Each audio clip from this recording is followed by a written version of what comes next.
అయితే ఇంటికి వెళ్ళిన రత్నాకరుడు తమ తల్లి దగ్గరికి ఇంకా భార్య దగ్గరికి వెళ్ళి ఇలా అడిగాడు, నేను మీకోసం దొంగతనం చేస్తున్నాను, దోచుకుంటున్నాను, నా పాపాన్ని మీరు పంచుకుంటారా అని.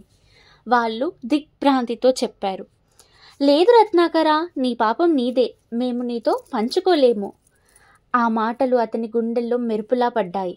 అతను వెనక్కు వెళ్ళి నారదుడి పాదాల దగ్గర మోకరిల్లాడు. మహర్షి, నేను పెద్ద పాపం చేశాను, దయచేసి నన్ను రక్షించండి. నారదుడు స్వాంతంగా అన్నాడు, రామనామాన్ని జపించు, కానీ నీ నోటి నుండి రామ అన్న శబ్దం రాదు, కాబట్టి మరామ మరామ రామ అని జపించు. రత్నాకరుడు మరా మరా మరా మరా మరా మరా అని నిరంతరం జపిస్తూ ధ్యానంలో మునిగిపోయాడు. ఏళ్ల తరబడి కూర్చొని జపం చేయడంతో అతని శరీరంపై వాల్మీకం అంటే చీమల పుట్ట ఏర్పడింది. అతను బయటకి వచ్చినప్పుడు నారదుడు తిరిగి వచ్చి చూశాడు. అతడు రత్నాకరుడు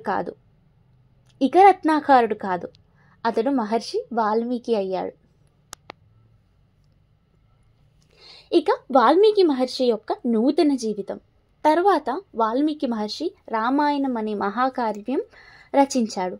దేవుడు శ్రీరాముడి జీవితాన్ని సత్యం, ధర్మం, కరుణతో నిండిన ఒక అద్భుత గ్రంథాన్ని రచించాడు. ఒకప్పుడు దోషపూరితమైన దొంగ తరువాత సత్య మార్గంలో నడిచే మహర్షిగా మారాడు. అయితే ఈ కథలో సారాంశం ఏమిటి? మనిషి ఎంత పాపం చేసినా జ్ఞానం మరియు భక్తితో మార్పు సాధ్యం. వాల్మీకి మహర్షి మనకు దానికి చిరస్మరణీయ ఉదాహరణ. తర్వాత ఏం జరిగిందో నెక్స్ట్ ఎపిసోడ్లో చూద్దాం.